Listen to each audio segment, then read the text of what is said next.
Primeiro livro de Reis, capítulo 22. Vamos ler, para a gente ganhar um pouquinho de tempo, até o versículo 17. E estiveram quietos 3 anos, não havendo guerra entre a Síria e Israel.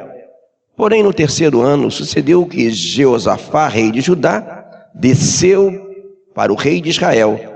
E o rei de Israel disse aos seus servos: não sabeis vós que Ramote de Gileade é nossa, e nós estamos quietos, sem tomar da mão do rei da Síria? Então disse a Jeosafá: irás tu comigo a peleja Ramote de Gileade?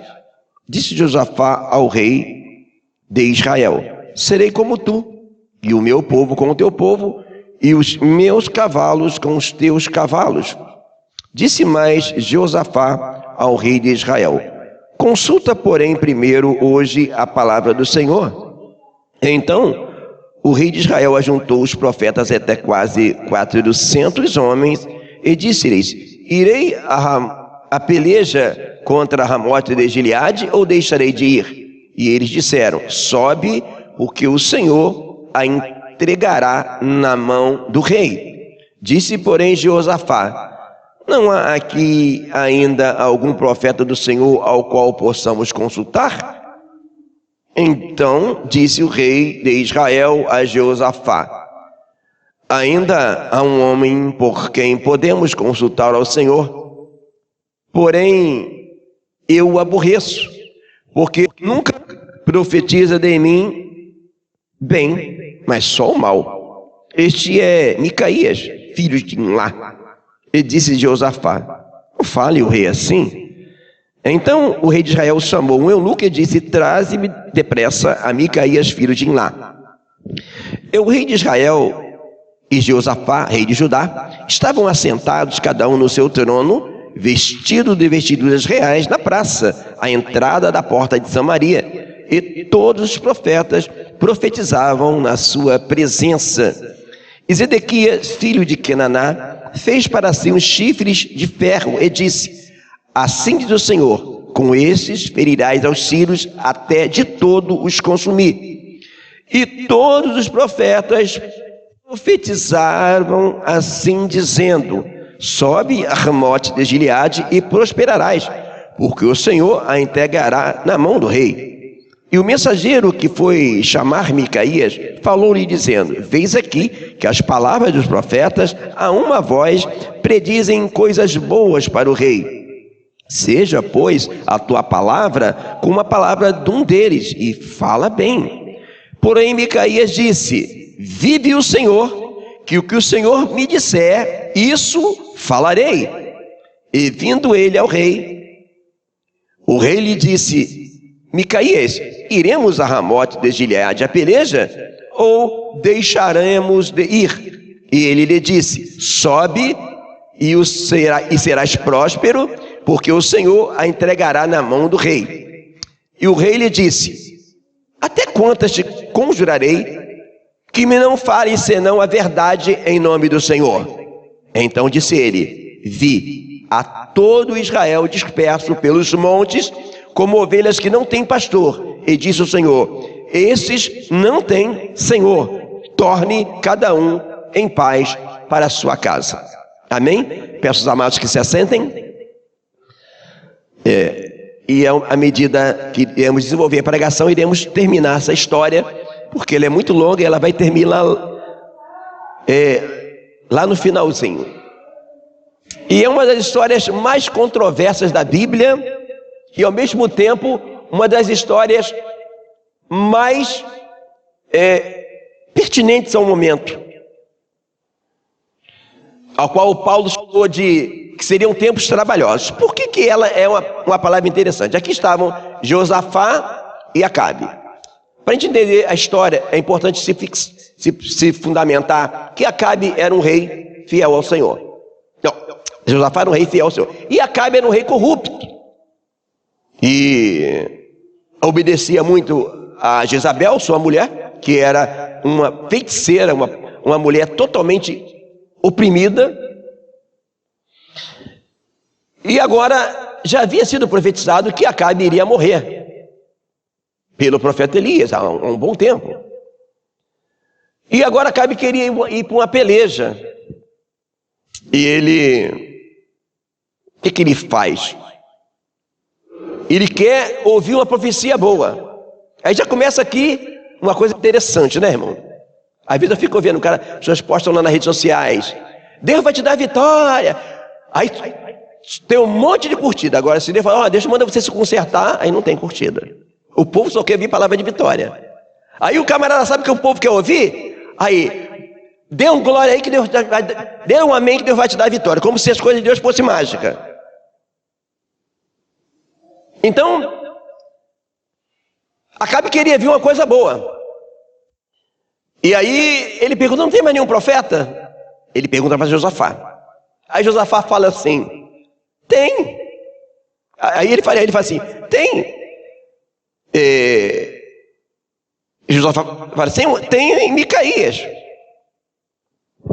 Porém, ele não profetiza bem, só mal. Hoje as pessoas só querem pregador que profetiza vitória, chave de carro, vai nessa tua força que eu te ajudarei. A maioria, irmãos, gosta disso. E aí o Josafá fala assim: não, rei, não fica assim não, vamos chamar o camarada. Vamos chamar esse Micaías. Mas Acabe não queria. Hoje as pessoas só querem profecias de bênção. E tem um monte de gente aí, irmão, desanimada com a igreja, porque entra em alguns lugares, recebe um revelamento e uma profetada que nunca se cumpre. Aí ainda o pior, que ainda coloca tudo no mesmo pacote, que não existe Deus, que está tudo errado. Mas a culpa, na verdade, está no profeta e não em Deus. Agora, olha a parte interessante. Quando ele chega lá, e o cabra chega para chamar Micaías, ele fala: Micaías, olha só, a missa encomendada. Eu já fui convidado para pregar em igreja que fala assim: ó, irmão, pastor, olha, o senhor prega lá com um jeitinho, que o pessoal é igual casca de ovo, tá bom? Aí fizeram encomendário para Micaías: você vai pregar lá? Já vou logo te dar a planta.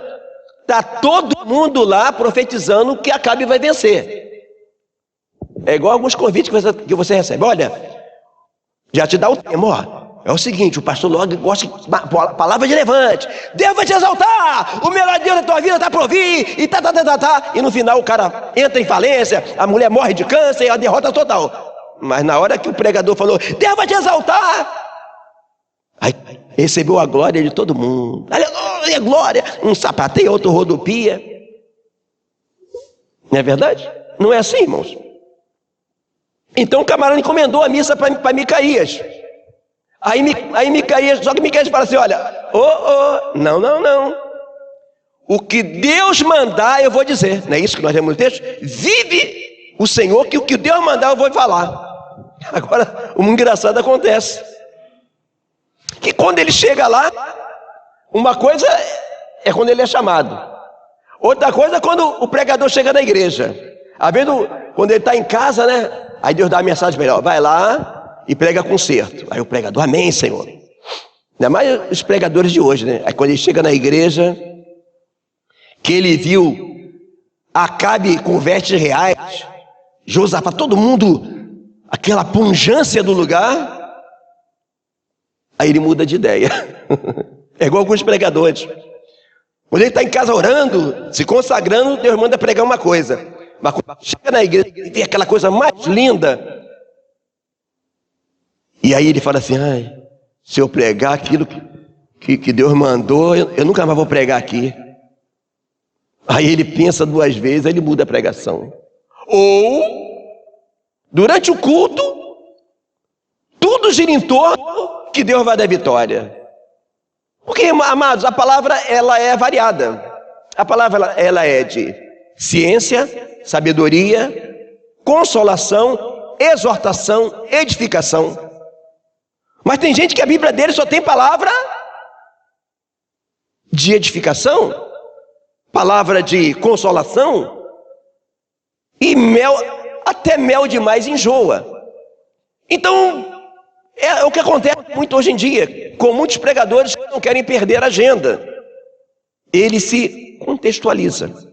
E quando ele chega lá, quando ele vê aquilo tudo, aí ele muda de ideia. Lá, quando ele foi chamado, ele falou o quê? Eu vou falar o que Deus manda falar. Quando ele chega lá, ele fala: vai, Acabe, que tu vai vencer.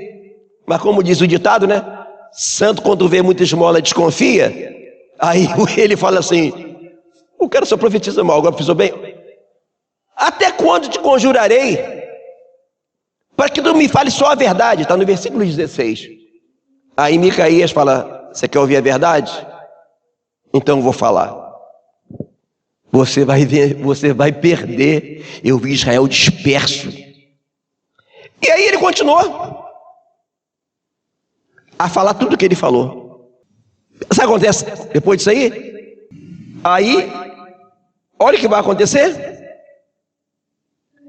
Ele é ferido no queixo, ou seja, ele ganha literalmente um soco na boca. Olha os dois extremos. Enquanto ele profetizou a mentira, não haveria problema. Quando ele fala a verdade, ele ganha um soco na boca. Está no versículo 22.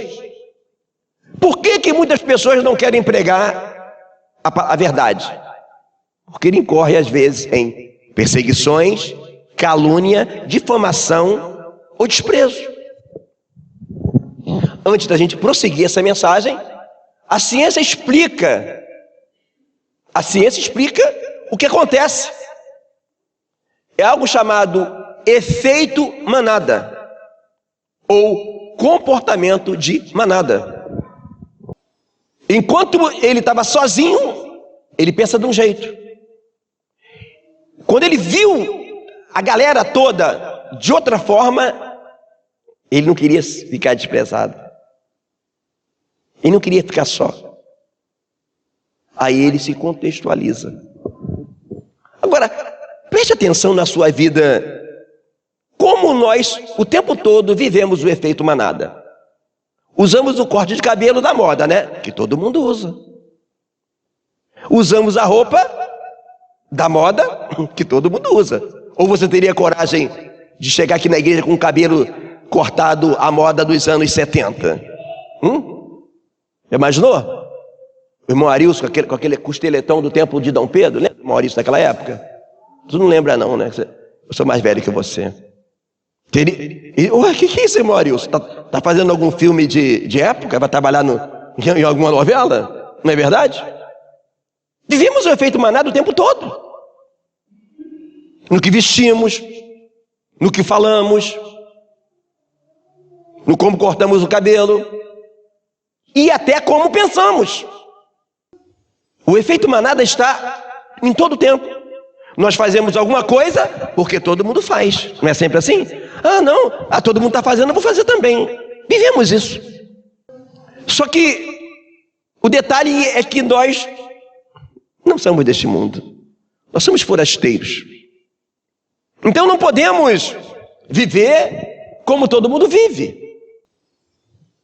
Para você ter uma ideia de como funciona o efeito manada, esses pessoas que estudam comportamento humano, antropólogos, eles fizeram uma experiência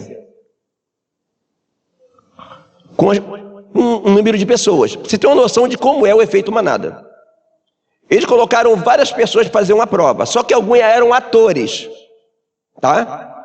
E um não. E quando fazia a pergunta, na primeira pergunta, os atores responderam a resposta certa. E o rapaz, que não era ator, respondeu igual.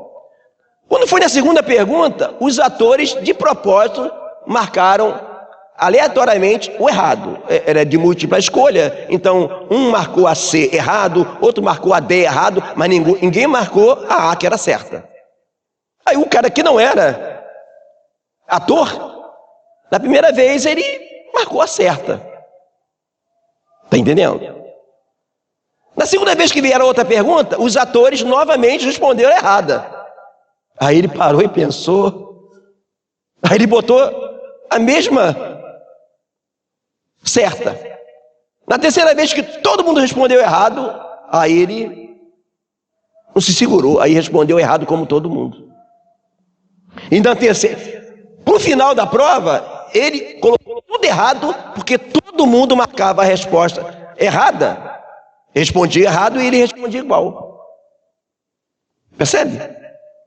Como é o efeito manada? O efeito manada, ele faz com que você acredite que 2 e 2 não é 4, se a maioria falar que 2 e 2 é 5. Isso é ciência. Explicando a palavra. E o que acontece com Micaías foi isso. Ele já sabia que Deus falou para ele que o rei ia morrer. Para e pensa, amados. Ele não tinha uma intuição. Deus tinha falado que Acabe iria se dar mal. Mas ele, vendo toda a manada dizendo que Acabe iria vencer, e vendo toda a riqueza, ele não quis acabar com a festa. Não sei, talvez no coração dele, a Bíblia não fala, né? Quem sabe, eu vou falar aqui dessa maneira, depois eu chamo Acabe num cantinho e falo, Acabe, eu falei aquilo para não te... Talvez até pensou isso. Só que quando Deus quer nos exortar, ele usa até a pessoa errada, que o próprio rei falou para ele, ó, eu quero ouvir a verdade. Aí ele falou a verdade. E agora, o que acontece com ele? Ele foi ferido e foi posto no cárcere a pão e água. É isso porque que muitos pregadores de hoje em dia preferem ficar... A maioria está dizendo que isso não é pecado? Ah, então não é. Não é assim? Não é, irmão Raimundo? A maioria está dizendo que agora não é pecado. Ah, não, agora Deus já mudou de ideia. A maioria agora está pintando na igreja de preto. Ah, então é de preto. Aí todo mundo já viu? É tudo igual. A maioria agora a teologia da prosperidade está na moda. Então é a teologia da prosperidade. Jesus morreu na cruz para você virar empresário, para você ficar rico. E assim vai. O detalhe, para finalizar a história, é que Acabe vai para a guerra. Agora, olha que coisa interessante. Acabe vai vestido disfarçado. E Josafá vai com as vestes reais. Olha o perigo de crente que anda com crente desconcertado. E quando chega no meio da guerra, Acabe disfarçado e Josafá, que era o rei fiel a Deus, vestido de rei, quase que ele morre. Quase que os sírios matam o rei. Muita gente não para pensar, irmãos, que a Bíblia fala enfaticamente: se alguém não traz a sã doutrina, com o tal não comais, nem ainda o saudeis. E tem gente que só lê a Bíblia ao contrário. Só gosta de andar com crente com a vida destruída. E acha que está tudo certo. Paulo fala: notai os que trazem dissensões e heresias, se afasta dele, para ele se envergonhar e acordar. Mas tem gente que lê a Bíblia ao contrário. E fica para andar junto. A prova está aqui. Se ele não grita, Acabe iria morrer. E aí, o que acontece? No versículo 34, um homem entesa o seu arco e solta uma flecha a esmo. A flecha vai, encrava Acabe e mata Acabe. Ou seja, Acabe morre. E os cães lamberam o sangue de Acabe. Está no versículo 38. O problema de a pessoa profetizar a verdade é que às vezes não acontece na hora. E hoje a maioria dos profetas são profetas do momento, de coisa que tem que ser para agora. E todo homem que fala por Deus, ele tem que às vezes suportar alguém duvidar dele até que se cumpra o que ele falou. Mas aqui a história mostra o final que teve Acabe. Quantas coisas importantes a gente aprende nesse texto. O perigo de sermos absorvidos pelo meio e pensarmos na caixinha como todo mundo pensa. Por exemplo, por que nos países comunistas eles proíbem a internet? Porque a televisão é uma via de uma mão só. A internet é uma via de duas mãos. Você assiste, mas você posta também. Porque você pensa na caixinha. Então, hoje você pensa, a quantidade de coisas que você pensa na caixinha, e a quantidade de coisas que às vezes, alguém na internet, claro que existe muito fake news e muita mentira, mas já vai uma dica, para você ter cuidado em pensar na caixinha. Os países que lavam a mente das pessoas, e já estão querendo proibir a internet no Brasil por causa disso. É um veículo de se pregar a verdade. Aí você, a tua mente aí, é com você de pensar a quantidade de coisas que lá na caixinha fala de um jeito, você vai na internet e vê de outro. O interessante é que você vê de outro país, uma reportagem verídica, que passa em outro país, mas não passa no nosso, para te privar da verdade. A outra coisa interessante, irmãos, nesse texto, que Acabe quase morre, é de andar com pessoas de Deus e identificar as pessoas de Deus. Nós podemos observar isso no caso, por exemplo, de Elias. Amados, quantas mulheres eram estéreis no tempo de Elias? E Elias passava, e só uma falou: olha, eu vejo que esse homem passa, é um grande homem de Deus. Marido, o que se a gente fazer uma pousada para ele? E ela foi abençoada. Ela reconheceu o homem de Deus. Quantas mulheres precisavam dessa bênção de engravidar naquela época, mas não identificou os homens de Deus? E quantas pessoas identificam os homens de Deus de forma contrária à palavra? Tem gente que identifica a mulher de Deus pelo tamanho do vestido.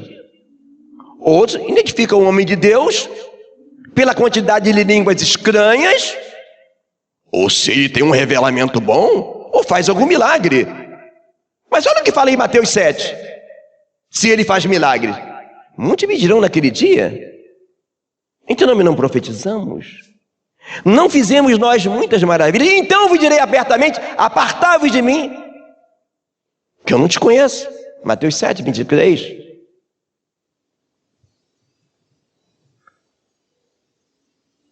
Então, algumas pessoas identificam os homens de Deus da forma errada.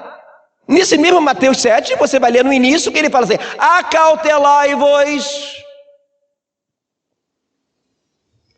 dos falsos profetas, que vêm até vós, vestido como ovelhas. Pelos seus frutos os conhecereis. Esse capítulo 7 de Mateus, ele está gritando alto em bom som que um homem e uma mulher de Deus não é conhecido se ele faz um milagre, se ele fala a língua estranha, se ele sapateia, se ele revela CPF. Está dizendo claramente que nós somos conhecidos pelo fruto. E que fruto é esse que está se falando? O fruto do Espírito. Amor, mansidão, paz. Aí tem pessoa que lê a Bíblia ao contrário. A palavra fala: não ajunteis tesouro na terra. Alguém tem dúvida que não é não? Claro que não. Mas eles preferem ver Deus num profeta bilionário que está descumprindo a palavra, juntando tesouro na terra, do que num profeta como João Batista.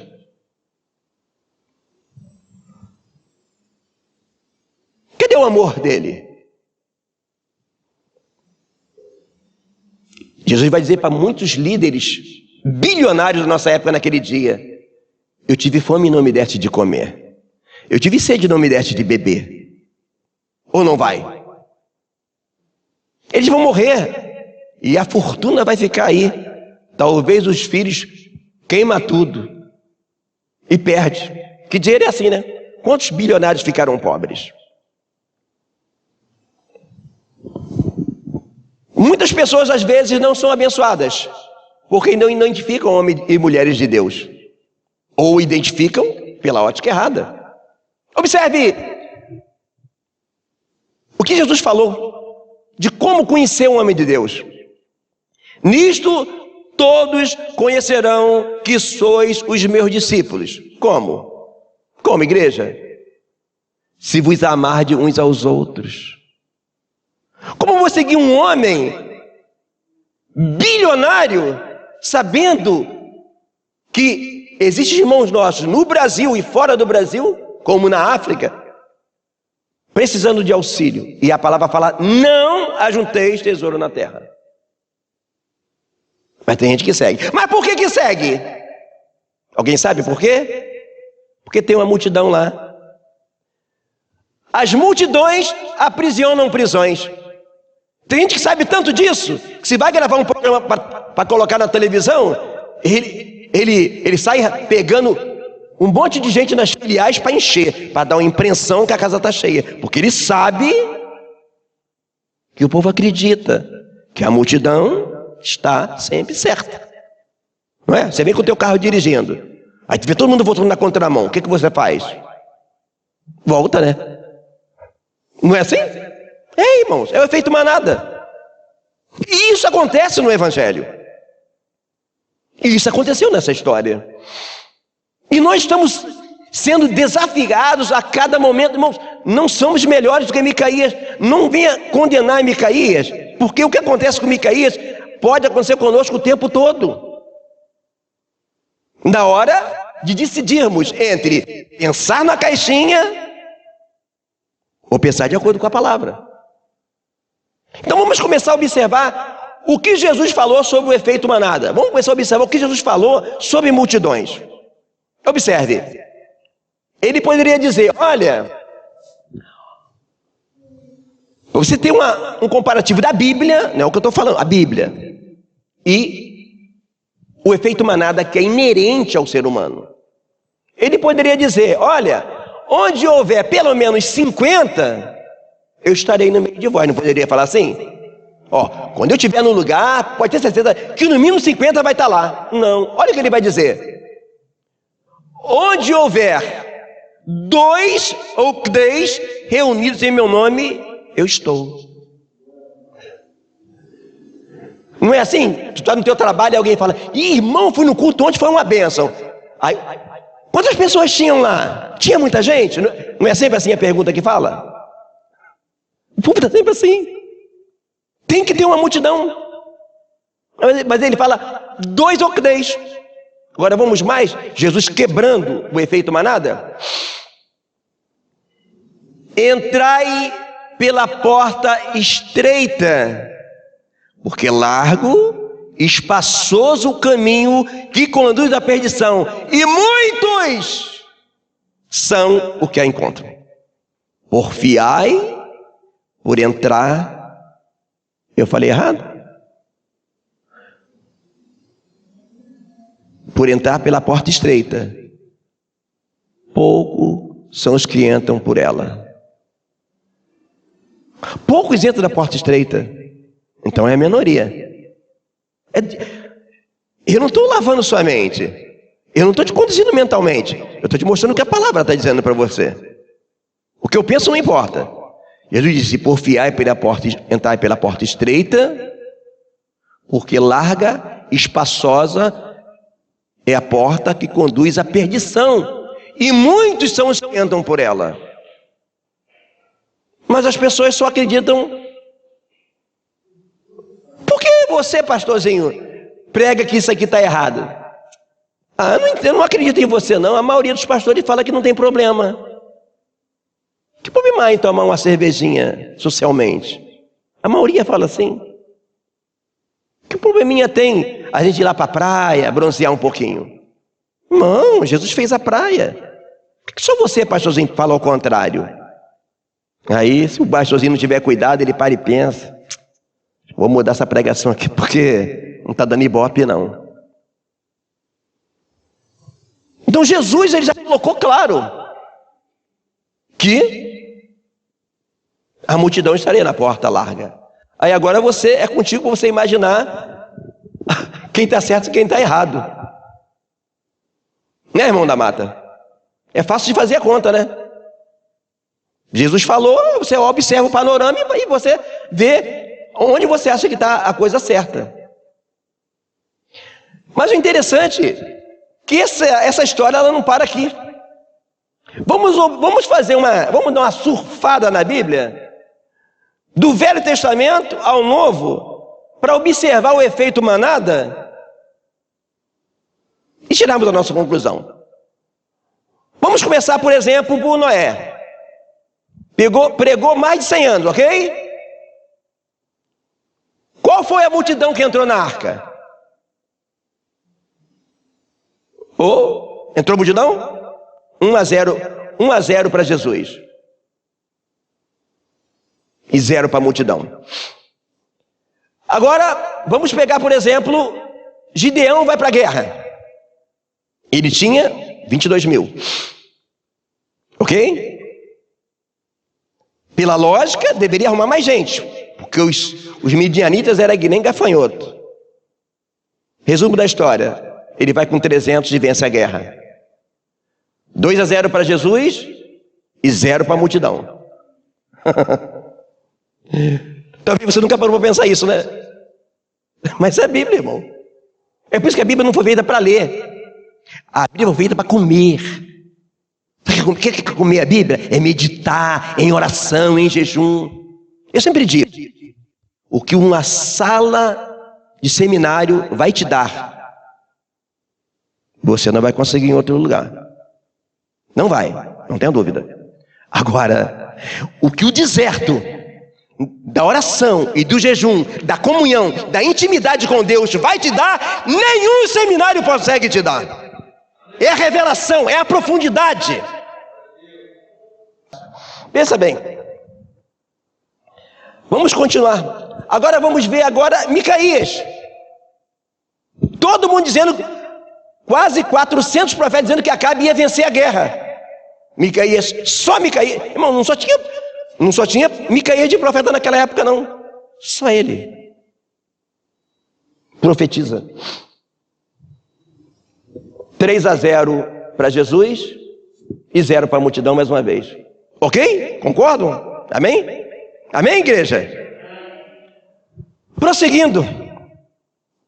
Agora, vamos passar para o Novo Testamento. Acho que já está bom. Não, vamos passar também ali. Vamos dar uma passadinha em Jeremias. Todo mundo profetizando bem. Aí Jeremias, o chato. O Jeremias era o chato. Estava tudo bem, tudo tranquilão em Jeremias. Olha, gente. E o pior é que Jeremias era corajoso, que ele pegava na porta do templo. Rapaz, esse cara não tem nem educação, rapaz, na porta do templo, pregando. Não, esse camarada não tem protocolo. E está errado. O que ele fala? Tudo ao contrário dos outros. Olha, se vocês não se converter, vocês vão ser levados cativo. Vai ficar ruim para vocês. Se vocês não me ouvir, a minha alma vai chorar em lugares ocultos. O povo não ouviu Jeremias. O povo foi levado cativo para a Babilônia, envergonhado, humilhado, violentaram as mulheres de Israel. E mais uma vez, a maioria estava errada. Micaías ficou livre e um pouquinho de gente ficou lá para lavrar a terra, os pobres. Mas a multidão foi levada cativo para a Babilônia. Mais uma vez, 1 ponto para Jesus e 0 para a multidão. Então são 4-0 para Jesus, né? Amém? 4 e 0 para a multidão. Agora vamos para o Novo Testamento. Jesus estava pregando, multiplicava peixe, fazia milagres, pregava. A multidão estava lá. Monte da Transfiguração. Só quem estava? Pedro, Tiago e João. Aquilo foi surreal, irmão. Quem viu aquela cena ali, se tivesse uma bilheteria para pagar para entrar, para ver aquela cena, não queria entrar. Porque Jesus se transfigurou, era tanta glória que Senhor, vamos fazer uma cabana para a gente ficar aqui, não foi assim que eles falaram? Tá bom demais. O negócio foi bom demais, irmão. Eles queriam morar lá. Mas só 3 mil. Nem os outros discípulos não viram. 5-0 para Jesus e 0 para a multidão. Agora, Jesus morreu, ressuscita. Quem deveria ver ele ressuscitando? Aquela multidão que foi curada. Irmão, já imaginou? Eu não consigo nem pensar. Eu cego a vida inteira, agora com 57 anos, eu começo a enxergar. Meu Deus, eu ia virar piolho de Jesus. Eu ia grudar em Jesus. Voltar a enxergar? Mas quem viu ele ser ressuscitado foi uma mulher. 6-0 para Jesus, 0 para a multidão e 0 para os homens dessa vez. Foi a mulher que viu. Amém? A mulher. Agora, observe essa outra parte. Jesus multiplicava pão, transformava água em vinho. E ele vai para o outro lado do mar. Aí o povo vem atrás dele. Senhor, onde tu estava? Tu sumiu. Aí Jesus, como ele era muito educado, ele fala assim, ó, vocês vão atrás de mim por causa da comida que perece. Vocês veem atrás de mim pelo pão e o peixinho delicioso que vocês comeram. Cara mal educado, né? Ele era franco. E quando ele começa a pregar a verdade, quem não come da minha carne e não bebe do meu sangue, todos foram embora. Nas multidões estão as pessoas que vão atrás de Jesus pelo sucesso, pelo dinheiro, pela cura. E o interessante, quando vai todo mundo embora, ele ainda pergunta para os discípulos, olha, vocês querem ir embora também? Olha quem fala, Senhor, para onde iremos nós, se só tu tens a palavra da vida eterna? Nas multidões estão aqueles que vão em Jesus como se ele fosse o gênio da lâmpada ou um supermercado de bênçãos espirituais.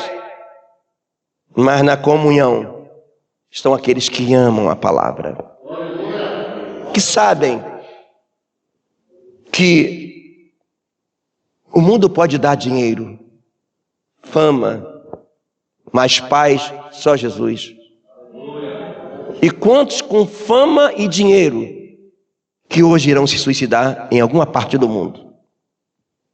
Agora, o mais gostoso vem essa parte. Jesus multiplicava pães, curava paralíticos,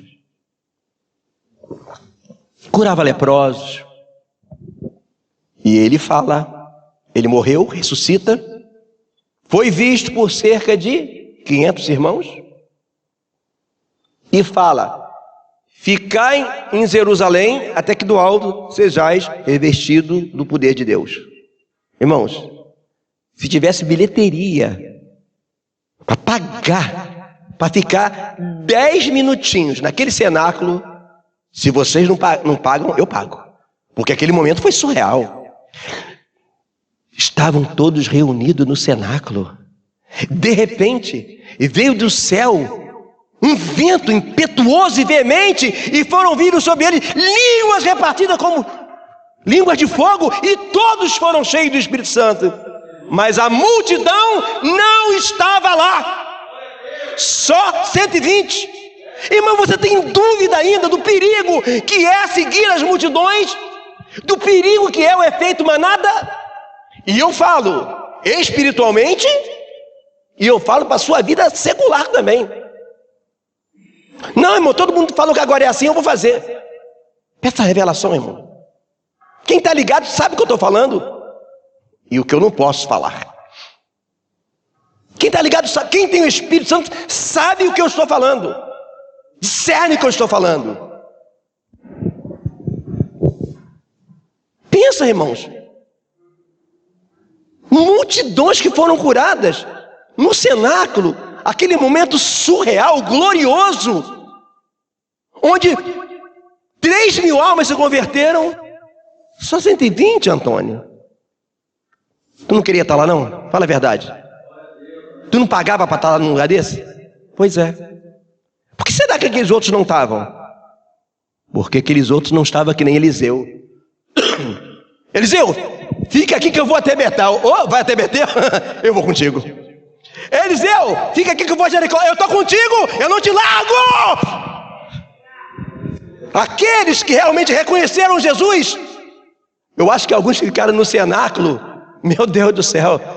Alguns estavam lá já, ai meu Deus, eu tenho que fazer minha barba, eu tenho que fazer isso, mas eu não vou sair daqui.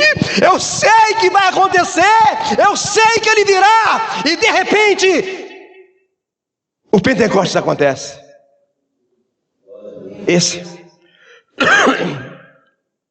Alguns começam a caminhar com Jesus. E muita igreja que eu passei, teve crente que, enquanto estava na prova, ele estava lá. Irmão, Deus vai te dar vitória. Irmão, Deus vai te dar vitória. Daqui a pouco, o irmão sumiu. Eu falei, ih, meu Deus, desanimou. Eu vou lá, não, sumiu não, irmão. Ele não sumiu. É que ele ganhou 13 mil, mas sumiu. Ficou bom demais. Ficou com medo de ter que ofertar na igreja.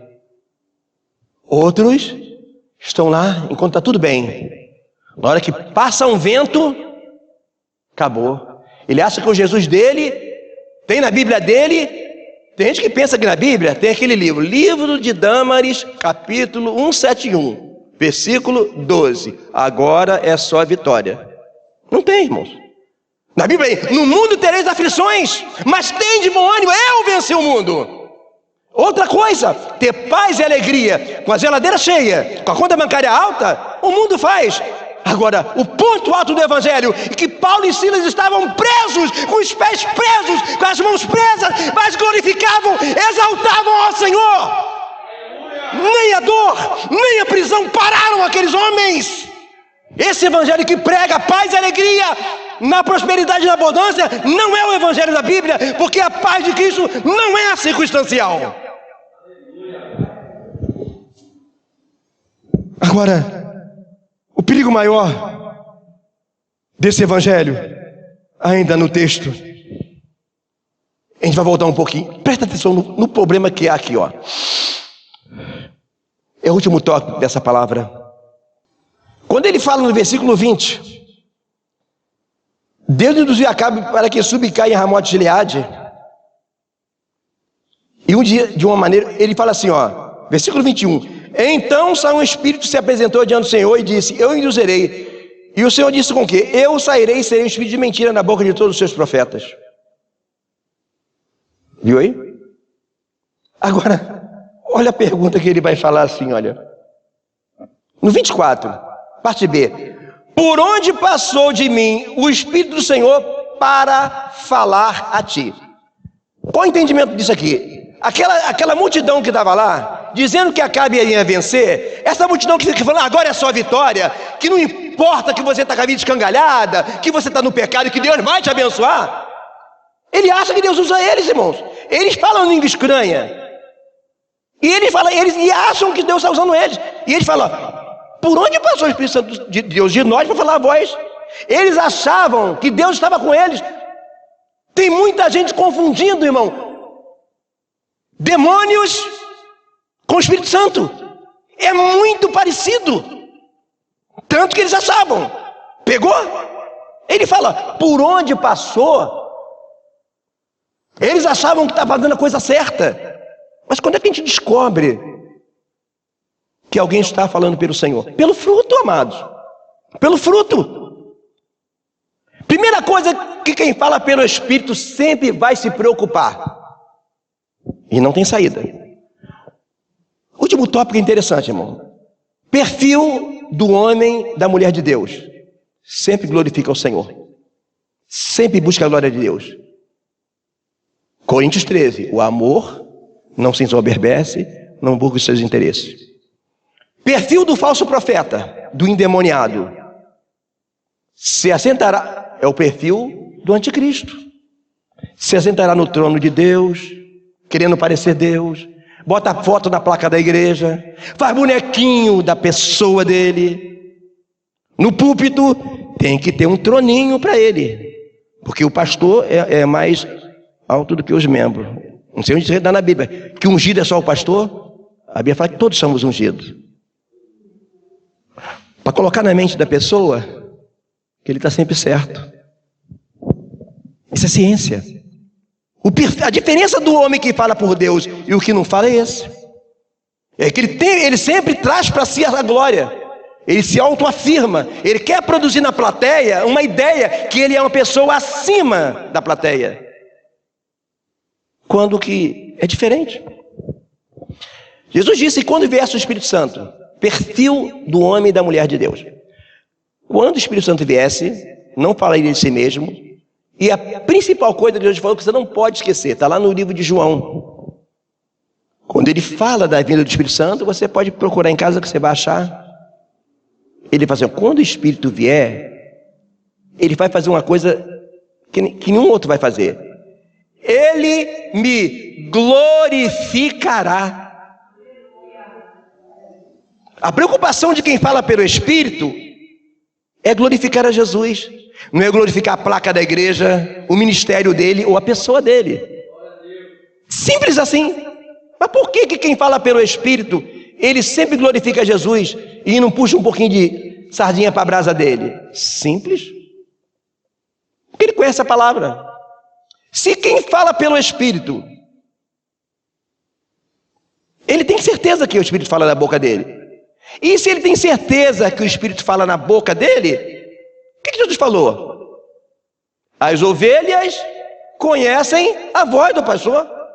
Irmão, não precisa de botar mel na pregação, não precisa dizer que esse ministério foi revelado e não sei o quê, não precisa dizer que é pupilo de Jesus, não precisa dizer que, Senhor, irmão, quando eu nasci, minha mãe falou que tinha uma estrela assim lá, eu sou iluminado. Não precisa, irmão. Se você tem certeza que o Espírito Santo fala na tua boca, acabou, irmão. A ovelha vai ouvir o que você fala. Agora, se você não tem certeza que o Espírito fala na tua boca, conselho, pede para sair. Pede para sair, 02. Simples assim. Então, nesse último tópico, está a receita para identificar quando Deus fala, irmão. Agora, quando chega num lugar que o tempo todo é a cara do pastor, na placa da igreja, é a cara do pastor no livrinho, e porque eu sou, e porque eu sou, e porque eu sou, e porque eu sou, e só fala dele, a vida pessoal dele, tu já está vendo que o cara, ele quer lavar tua mente, quer se autoafirmar. Então ele não tem certeza que o pastor fala na boca dele. Porque talvez as pessoas não param para pensar. Mas por que você acha que quando foram prender Jesus, tiveram que beijá-lo? Irmão, Jesus se vestia como os discípulos. Se Jesus fosse como os líderes de hoje, era fácil de pegar Jesus. Quando entrar aquela nave aí, aquele possante lá, é ele. Aquele que chega com aquele terno mais caro, com aquele sapato mocassim alemão, aquele anelzão no dedo, é ele. Ou não? Precisava de beijar? Não tinha como, irmão, é fácil. É ou não é? Era fácil distinguir. Não dava para saber no meio quem era Jesus e quem era discípulo. Que diferença, amados. É a Bíblia pela Bíblia. Então, amados, esta é a palavra de Deus para nós. 2 cuidados. Número 1, cuidado com o espírito da mentira. É denorex. Tem cara de remédio, tem cheiro de remédio, mas não é remédio. Tem cara de pastor, tem terno de pastor, sapateia no poder, fala língua estranha, pode fazer até milagre, mas não é pastor. Se você não vê nele mansidão, humildade, fidelidade, corre enquanto você pode.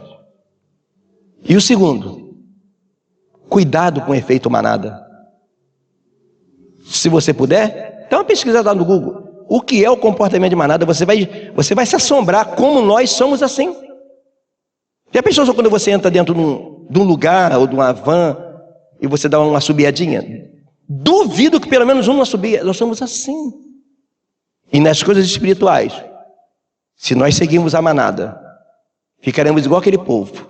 Acharam que o máximo que Jesus tinha para dar a ele era pão e vinho e peixe. Acharam que o mais que Deus tinha para dar para ele é voltar a enxergar, é curar a lepra. Não, amados, o que Deus tem para nós é algo que não tem em lugar nenhum. É algo que faz com aquele camarada que bebia bebida alcoólica, não bebe mais, porque ele conhece uma dose mais forte. Aquele que usava cocaína, cheirava, usava crack, não usa mais, porque ele sente uma dose mais forte. Isso o mundo não tem em lugar nenhum. Amém, amados? Eu convido os irmãos a orar. Você fica à vontade para ajoelhar, para ficar de pé. Eu vou me ajoelhar. Oremos. Pai Santo, Pai querido, eu te louvo pela Tua palavra, Senhor. Eu te louvo por esse momento, ó Pai. Eu te agradeço pelo Teu amor e pelo Teu favor, ó Deus. Ó Deus de Israel, dá-nos graça, ó Pai, para que possamos ter os nossos olhos bem abertos, os nossos ouvidos bem atentos, para discernir, ó Pai, e termos cuidado com os falsos mestres e com o espírito da mentira, com os espíritos enganadores. Pai eterno, Pai santo, Pai querido, dá-nos graça, ó Pai, para, ó Deus, não sermos levados pela multidão, ó Deus, para não sermos absorvidos pelo meio, ó Pai, e deixarmos de pregar aquilo que Tu quer que nós preguemos. Pai, dá-nos graça, ó Pai, para fazer parte, ó Deus, desse último avivamento que virá sobre a face da terra,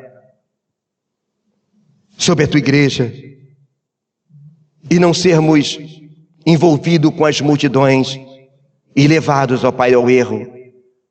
Ó Deus, dá-nos graça para suportar o desprezo e a perseguição das pessoas por causa da Tua palavra. Edifica a Tua igreja, aviva a Tua igreja, dá-nos graça, ó Pai, e nos livra da soberba, da arrogância, da prepotência. Pai, que nunca viemos nos esquecer que a honra é Tua, a glória é Tua, que sem Ti nada podemos fazer. Pai, dá-nos graça para que o nosso coração seja como João Batista. Importa que eu diminua e que Tu cresças. É o que eu te peço e te agradeço, no nome santo de Jesus. Amém. Amém. Eu peço, irmãos.